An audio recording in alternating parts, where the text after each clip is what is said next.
তোমরা কারা কারা এগুলো চেনো বলো তো। আজ আমি এগুলো দিয়ে মাছের ঝোল করব। এগুলোর নাম তো বলা হলো না, আমার কাটা হয়ে গেল। এগুলো হলো দুধ কচু। এই দুধ কচু দিয়ে আজকে আমি মাছের ঝোল করব। আমার সবজিটা কাটা হয়ে গেছে।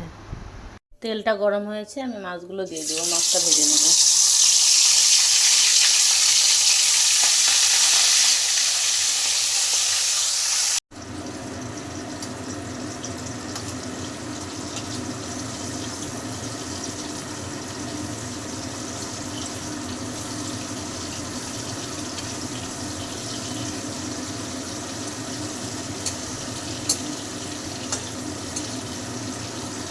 মাছটা ভাজা হয়ে গেছে, নামিয়ে নেব।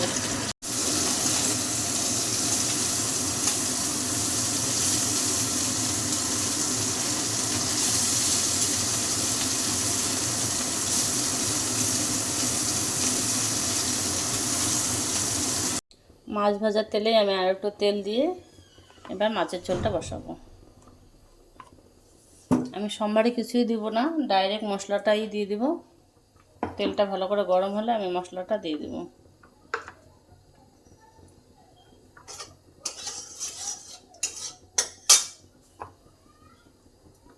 এখানে আদা নিয়েছি, রসুন, পেঁয়াজ, ধনে, লঙ্কা সব দিয়ে বেটে নিয়েছি।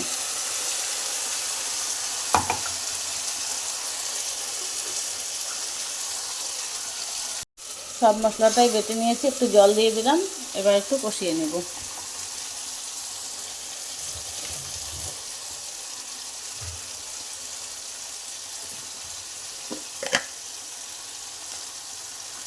লবণ দিয়ে দিলাম,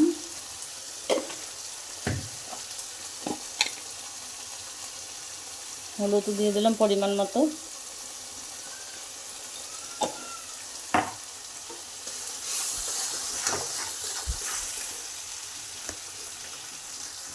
ওইদিকে আমার ভাত হচ্ছে।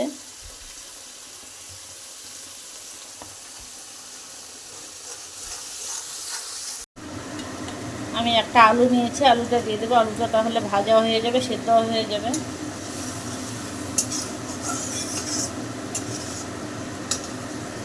ওইদিকে ভাতটা হয়ে আসছে, নামিয়ে নেব, মাঠটা গেলে নেব।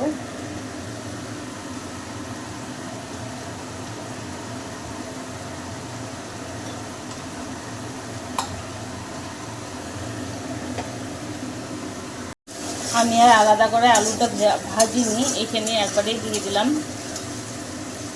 আলাদা করে ভাজার দরকার পড়বে না। একটা আলু দিয়েছি, যতটা কম পাওয়া যায় আলু খাওয়া কমানো ততটাই ভালো। তাই আমি একটাই আলু দিয়েছি, পাতলা পাতলা করে কেটেছি তো, ওই জন্য ভাজতে হবে না। মশলাটা মোটামুটি ভাজা হয়ে আসছে, তেল ছাড়ছে। আমি এবার এই দুধ কচুগুলো দিয়ে দেবো।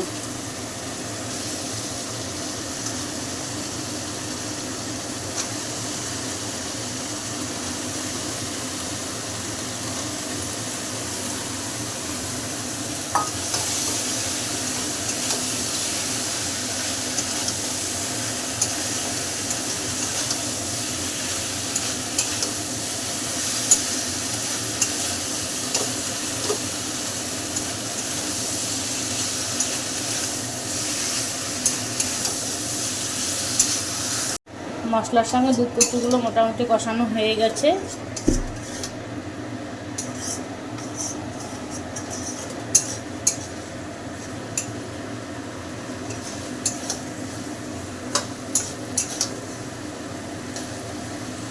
জল দিয়ে দেবো এরপরে আমি।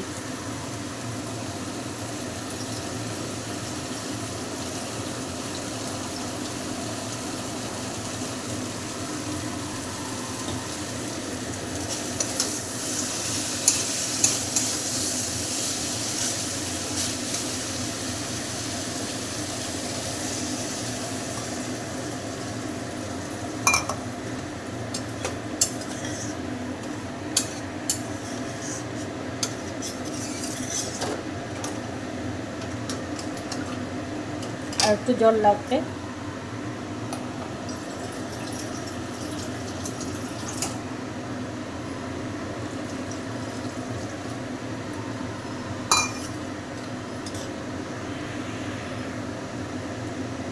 ঝোলটা ফুটে উঠলে আমি মাছটা দিয়ে দিব। ঝোলটা হয়ে গেছে, নামিয়ে নেব। মাছের ঝোলটা হয়ে গেছে আমার, গরম গরম পরিবেশন করব। কেমন হয়েছে বলবেন। কে কোথা থেকে দেখছেন একটা কমেন্ট করে বলবেন, যাতে আমি আপনাদের থ্যাংক ইউ বলতে পারি।